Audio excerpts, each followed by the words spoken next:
live and in color at Madison Square Garden in New York, is Mike McGrath.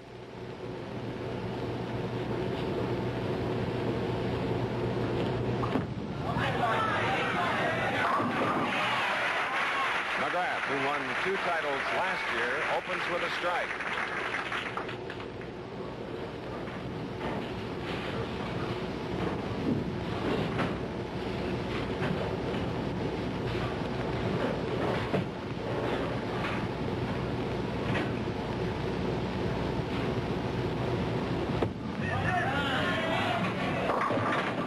Leaving the 6-10 on the right lane, Dick Ritger.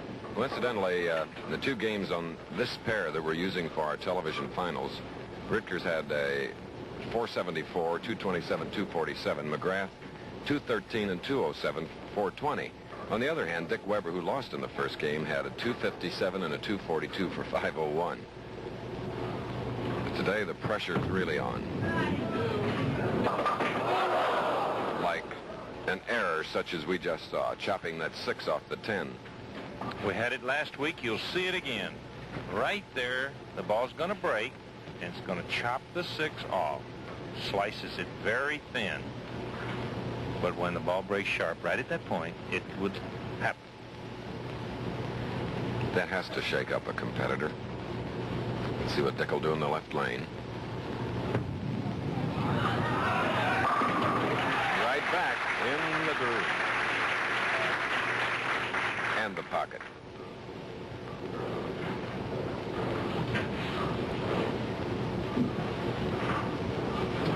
Mike's week average was 222. Pretty strong. Mike in this event last year at the Garden in New York finished 13th. Watch his footwork.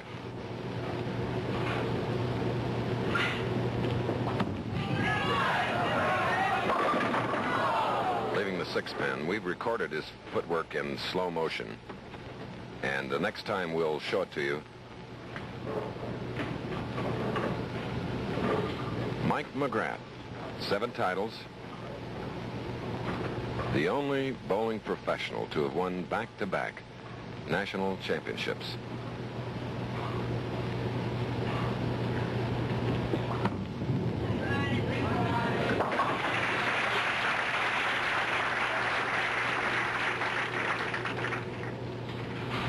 Now there you see it. It's unusual, but now he brings it straight, and then it's very, very formful. That's the secret. Bring that foot forward straight, like you're walking down your living room. Don't try to race. Don't try to go too slow. Your natural walking pace.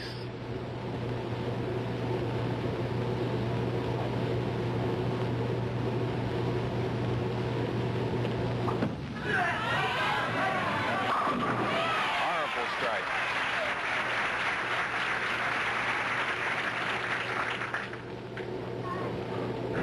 Back up, Dick Ritger, trailing by 11 pins. Professional Bowlers Tour telecast is the first of a doubleheader today. Wide World of Sports follows. Tomorrow, we have a triple header.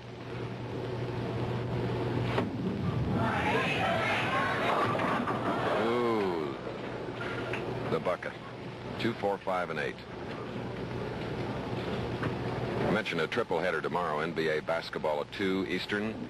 The New York Knicks take on the Boston Celtics. Following NBA basketball, and later in the day on the West Coast, the award-winning outdoor series, the American Sportsman, 4:15 Eastern, 3:15 Central, and 4 Pacific time.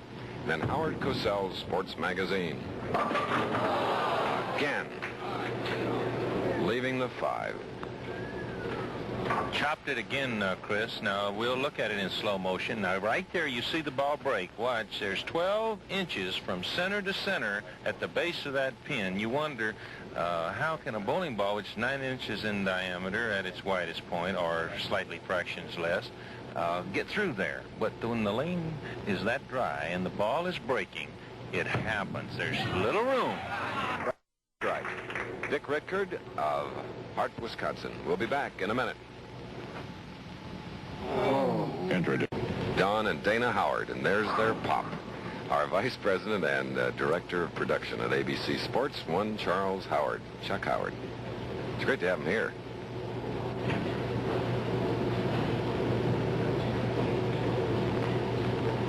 Here's Mike McGrath, speaking of dads.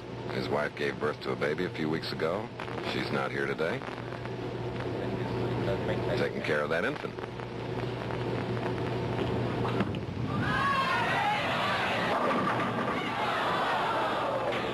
Well, the Mike McGrath rooters felt that he was chipped a little. The 10th pin almost untouched.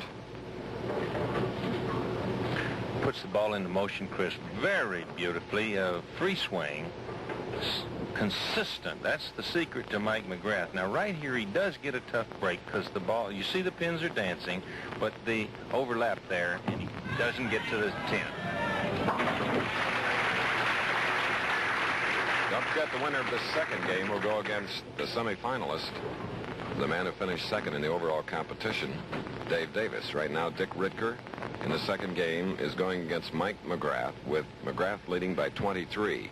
It was Ritger who defeated Dick Weber in the first game, 218 to 214. For Mike, it's his first game this afternoon.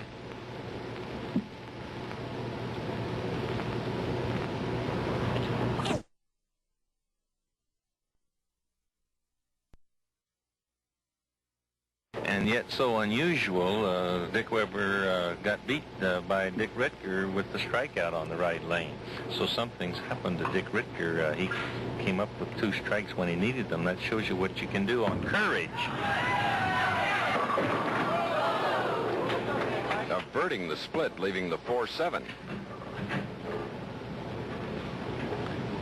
Mike McGrath is pleasant to talk to. The left side of this house I consider an extension house. You have to get the ball down the lane at great distance on a straight line and then let the lane carry it in.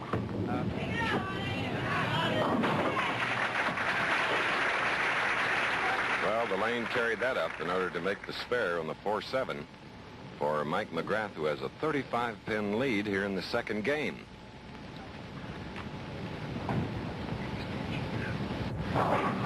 He just made a comment, extension house, Billy.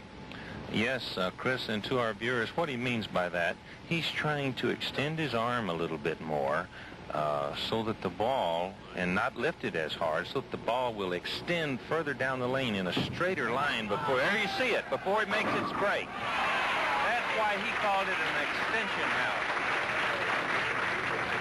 Well, that strike helped to extend his lead here at Madison Square Garden. We'll be back in a minute.